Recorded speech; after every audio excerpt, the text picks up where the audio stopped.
আসসালামু আলাইকুম এভরিওয়ান, সবাই কেমন আছো? আলহামদুলিল্লাহ, আল্লাহর রহমতে আমরা অনেক ভালো আছি। আমি জেবা নতুন আরেকটা ব্লগ নিয়ে তোমাদের মাঝে চলে এসেছি, আরো অনেক কিছু শেয়ার করার জন্য, মনের অনেক কথা বলার জন্য। আজকের ব্লগটাও কিন্তু আমি সকালবেলা থেকেই শুরু করেছি বরাবরের মতনই। তো আজকে একদম সরাসরি তোমাদের সঙ্গে শেয়ার করছি রান্না। আর আজকে তোমাদের সঙ্গে একটা ইলিশ মাছের ভর্তাও শেয়ার করব। আর রান্নাটা তুলে দিয়েছি কেননা তোমরা যারা আমার চ্যানেলে আছো বা আমাকে সাপোর্ট করছো, প্রতিদিন আমার লাইফস্টাইল ব্লগগুলো দেখছো, তারা জানো যে আমার শাশুড়ি মার অপারেশন হয়েছে, যার কারণে হসপিটালে তোমার যে আমাকে দুপুরে খাবার দিতে হবে। আর এদিকে আমার ছোট ছেলের শরীরটাও ভালো নেই। এই যে আমার ছোট ছেলেটা সকাল থেকে কিছুই খায় নাই, এখন সে নুডলস খাবে। আর একদম বক্সে যেয়ে দেখি নুডলস একেবারেই শেষ। তো নুডলসটা একদম বক্সে ভরে নিলাম।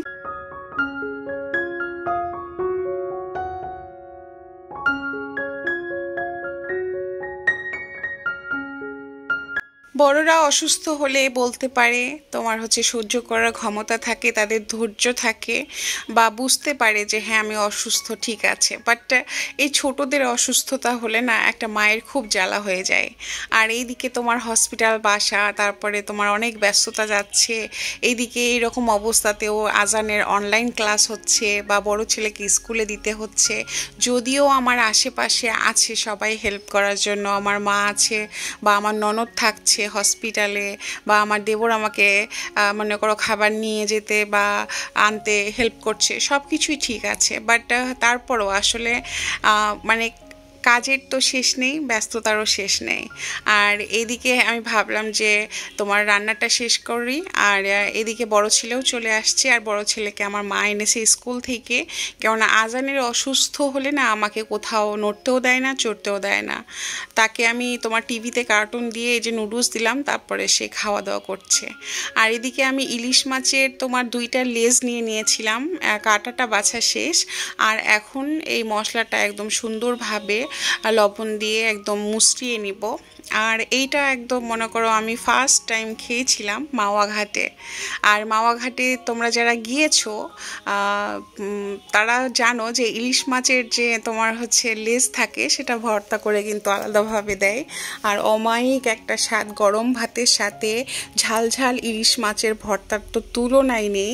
সেখানে গেলে তুমি জাস্ট আছে না যে তোমার ইলিশ মাছ ভাজা, বেগুন ভাজা, তারপরে এই ভর্তা, আরও অন্যান্য তোমার ফুড থাকে যেগুলো অর্ডার করে খেতে পারো। তো যার কারণে আসলে ওখান থেকে আমার এই আইডিয়াটা, যখনই খাওয়া হয় তখনই এইভাবে খাওয়া হয়। তো আজকে ভাবলাম যে 2টা লেজ তো ছিলই, তো আমি একটু ভর্তাও করি ঝাল ঝাল করে। এটা তো আর আমার শাশুড়ি মার খাওয়া হবে না। আর তাছাড়া আমার শাশুড়ি মা এখন আছে, আলহামদুলিল্লাহ ভালো আছে। অপারেশন করার পরে ওকে তোমার যে জাস্ট শুধু স্যুপের উপর দিয়েই যাচ্ছে।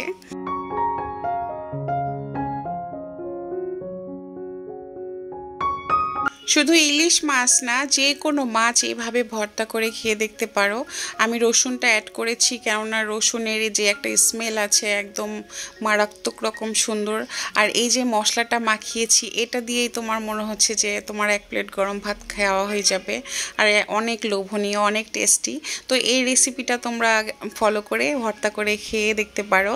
আর আমরা বাঙালি, আসলে ভাত বলো, ভর্তা বলো, ডাল, ডিম ভাজা, এগুলো আমাদের সবারই অনেক ফেভারিট। আর তুমি হাজারেও খুঁজে পাবে না 1-2 জন ছাড়া যে তারা ভর্তা ভাত পছন্দ করে না। আমার তো তাই মনে হয়। তবে আমাদের খুবই পছন্দের খাবার ভর্তা ভাত। তো আমার তোমার দুপুর হয়ে গিয়েছে, আর এদিকে আমি খুব তাড়াহুড়া করছিলাম যে হ্যাঁ আমার কাজটা শেষ করতে পারলে খুব ভালো। আর তাছাড়া আমার দেবর আসবে হসপিটাল থেকে খাবার নিতে। আর তাছাড়া তোমার আমি যে শুধু এই যে রান্না বাড়া বা বাচ্চা বা এই অনেকগুলো কাজ আছে যেগুলো আমি গুছাচ্ছি, বাট আরও অনেক কাজ থাকছে যেগুলো আমার জমা হয়ে থাকছে, বা যে আমি বাসাটা ভালোভাবে ক্লিন করতে পারছি না, বা অন্য কাজে আমি মনোযোগ দিতে পারছি না। নানা রকম জটিলতা থাকছে, যদিও আসলে হালকা করে করে করে আমি তোমার অফ ক্যামেরায় সবই করে নিচ্ছি। আর আমি জানি না কেন জানি ইদানিং আমার ভিডিওটায় অনেক ভিউ কম আসছে। তো যাই হোক, কোনো ব্যাপার না, ইটস ওকে। সবসময় সব কিছু ভালো চলে না, আল্লাহর যদি ইচ্ছে হয় ভালো কিছু হবে। তবে তোমাদের ভালোবাসাটা কিন্তু আমার জন্য খুবই ইম্পর্টেন্ট। যদি আজকের ভিডিওটি ভালো লাগে, যে কোনো একটা পার্ট, অবশ্যই একটা লাইক দিয়ে চ্যানেলটা সাবস্ক্রাইব করে আমাদের সাথেই থেকো। তো এই যে আমার দুপুরের রান্না শেষ। এটা হচ্ছে যে তোমার এই যে রাজশাহী থেকে বিলের যে মাছ সেটা এনেছিলাম, এটা ধুনুল দিয়ে করেছি, আলু দিয়ে, আর একটু আলু ভর্তা। মানে মাছের এই ভর্তাটা দেখলে আমার বড় ছেলে ভর্তা খেতে যাবে, যার জন্য একটু আলু ভর্তাও করেছি, আর রান্না করেছি মুরগির মাংস। তো আমার দেবরও চলে আসছে, এদিকে দেবরের জন্য তোমার ভাত রেডি করেছি, যে ভাইয়া খেয়ে দিয়ে দেন তারপর আমার ননদের জন্য নিয়ে যাবে। আর এদিকে তোমার হচ্ছে যে আমি সব কিছু প্যাক করে দিচ্ছিলাম, আর আমার দেবর বলছিল যে ভাবি এটা কিসের ভর্তা। তো আমি বলছিলাম যে আইডিয়া করেন। তো ভাইয়া না নাক দিয়ে শুঙে শুঙে দেখছিল স্মেল নিয়ে। পরে বললাম যে ভাইয়া ইলিশ মাছের ভর্তা। তো ভাইয়ার খুবই পছন্দ হয়েছে। তো এদিকে কালকে তোমরা যারা আমার ব্লগটা দেখেছো, আমার বড় ছেলে খুবই কান্না করেছিল তার দাদুকে দেখার জন্য। তো যেহেতু সে স্কুল থেকে আসলো, তারপরে খাওয়া দাওয়া করে আমি বলেছিলাম আমার দেবরকে যে ভাইয়া আপনি আগে যান, আমরা আসতেছি, কিন্তু ভাইয়া বলছিল যে না আমিও সাথে যাই। পরে এই যে বড় ছেলেকে দিলাম আমার দেবরের সঙ্গে, আর আমি আর আজান রওনা দিলাম। আর এই যে রাস্তায় কিন্তু ড্রয়িং চলছেই, তো চলছে আমাদের উত্তরাতে এখন। তবে প্রত্যেকটা রাস্তা এরকম কালারফুল দেখতে ভালোই লাগে। তো আমরা চলে এসেছি লুবানা হসপিটালে।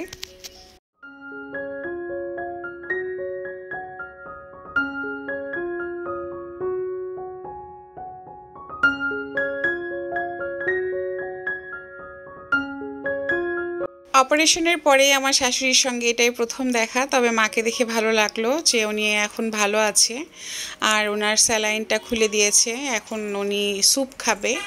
আর আমার দুই ছেলে তো মাশাআল্লাহ অনেক খুশি। আর এই হসপিটালে কিন্তু আমার অনেক স্মৃতি আছে, কেননা এই হসপিটালে আমাদের আজান বাবা জন্ম নিয়েছে, আর আমার সিজার হয়েছিল। তো এই রুমটাকে দেখে আমার একটু নতুন নতুন লাগছিল, কেননা আছে না যে 4-5 বছর আগের রুমগুলো একটু ভিন্ন ছিল, হয়তো বা নতুন করে একটু অর্গানাইজ করেছে। আর এদিকে মা ফোনে কথা বলছিল আমার বড় ননদের সঙ্গে। আমার শাশুড়ি মা যতটা ভয় পেয়েছিল যে না জানি অনেকখানি কাটবে বা কি হবে না হবে, তবে উনি অপারেশনের পরে বলছিল যে আমি যতটা ভয় পেয়েছিলাম ততটা কোনো কিছুই হয় নাই, বা আমি বুঝতেই পারি নাই কখন কি হলো। আসলে যেহেতু অজ্ঞান করার মাধ্যমে করা হয়েছে, তবে আমার শাশুড়ির না অনেকগুলো পাথর পাওয়া গিয়েছে, প্রায় 9 থেকে 10টা বা 11টা হবে। আর তাছাড়া তোমার 4 জায়গায় তোমার ফুটা করে তারপরে এই পাথরগুলো বের করা হয়েছে। তো আলহামদুলিল্লাহ, যেহেতু অপারেশন সাকসেসফুল হয়েছে, ভালোভাবে হয়েছে, তো মা আরও একটা দিন এখানে থাকবে। আর এই ধরনের পিত্তথলির পাথর অপারেশনে তোমার হসপিটালে বেশি দিন রাখে না, মানে শুধু বাসায় তোমার একটু যত্ন নিলে বা মেডিসিন চললে ওকে, আর এতটুকুই। তো সব কিছুর জন্য আসলে শুকরিয়া আদায় করি যে না কোনো বিপদ আপদ হয় নাই। তবে হসপিটালে একটা রুগী থাকা মানে না যতটা ফ্যামিলিদের তোমার প্রেশার যায় একটা রুগীর ওপরও যায়, কেননা হসপিটাল কারোরই ভালো লাগে না। এইখানে মানুষ অসুস্থ না হলে কিন্তু কখনোই কেউ আসতে চায় না, থাকতেও চায় না। এটা এমন একটা জায়গা, আর এই জায়গায় যে যত কম আসবে ততই ভালো। আল্লাহ যেন সবাইকে সুস্থতা দান করে, এবং আসলে এই জায়গাটা কারো জন্য বোধগম্য না। তো হসপিটাল একেবারেই ভালো লাগে না। আর তাছাড়া হসপিটালের সাথে মনে করো নানা রকম দুঃসম্পর্ক আছে আমাদের অনেক, যার কারণে হসপিটাল এই কথাটা শুনলে না ভালোই লাগে না, মনে হয় না যে আল্লাহ তুমি অসুস্থতা দিও না, প্লিজ সুস্থতা দান করো। এই জন্য আমি সবসময় বলি যে সুস্থতা হচ্ছে আসলেই আমাদের বেঁচে থাকার সবচেয়ে বড় নিয়ামত। আমরা যে বেঁচে আছি, সুস্থ আছি, এটাই আলহামদুলিল্লাহ, ব্যাস আর কিছু চাই না আল্লাহ রাব্বুল আলামিনের কাছে। আল্লাহ যেন সবাইকে সুস্থতা দান করে। তো তোমার হচ্ছে যে এটা জাস্ট একটা ভাতের মারের মতো স্যুপ, ডিমের স্যুপও না। তো মা কোনো মতেই খেতে চাচ্ছিল না। যাই হোক আমরা খুব পুশ করছিলাম যে না মা খেতেই হবে। পরে তোমার কিছু দিয়ে একটু চামিচ দিয়ে দিয়ে খেতে নাকি ওনার ভালো লাগছে না বারবারে, তো যার কারণে বলছিল যে আচ্ছা আমি চুমুক দিয়ে খাই। তো তারপরে যাই হোক যতটুকু খেয়েছি ততটুকুই ভালো। আর তাছাড়া মনে মনে করো এই অবস্থাতে না একটু হালকা হালকা করে খাবার দিতে হবে। আর আমার শাশুড়ি মা কিন্তু 1 নম্বর পানখোর, বেচারার খুব কষ্ট হচ্ছিল শুধু পানের জন্য। তো মনে করো এই খাবার খাওয়ার পরে মার মুখটা বমি বমি আসতেছিল। তো মা বলছিল যে প্লিজ আমাকে 1 কোয়া সুপারি দাও যাতে আমি মুখে নিয়ে বসে থাকতে পারি। মানে বেচারির খুব কষ্ট শুধু পানের জন্য।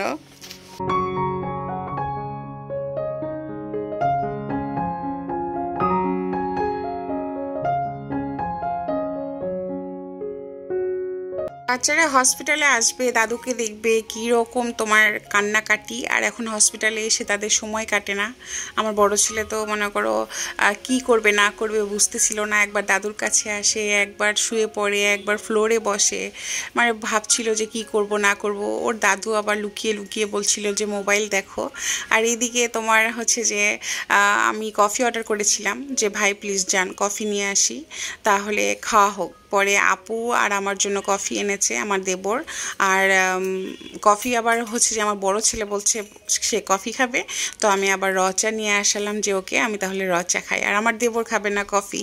আর ওদের 2 ভাইকে ফোন দিয়ে বসিয়ে রেখেছি, কেননা ডিস্টার্ব করছিল, বারবার দাদুকে আদর করতে যাচ্ছিল, বা দাদুর কাছে আসা তো একেবারে নিষেধ, আর ওরা তো বোঝে না, তাই না? তো যার কারণে আসলে দূরে থাকলেও সহ্য হচ্ছিল না, তাদের কাছে আসছে তখনও তাদের সময়টা কাটছিল না। তো আমি ভাবছিলাম যে যত অল্প সময় থাকা যায় ততই ভালো। তারপরেও তোমার ঘন্টা খানেকের মতো ছিলাম। তারপরে যাওয়ার পথে ওরা খাবে তোমার কিছু খাবার। তো একদম লুবানা হসপিটালের নিচেই তোমার একটা হচ্ছে যে ফুড কর্নার আছে, তো সেখান থেকেই তাদের 2 ভাইকে আমি স্যান্ডউইচ নিয়ে দিলাম। আর এখন চলে যাচ্ছি বাসায়।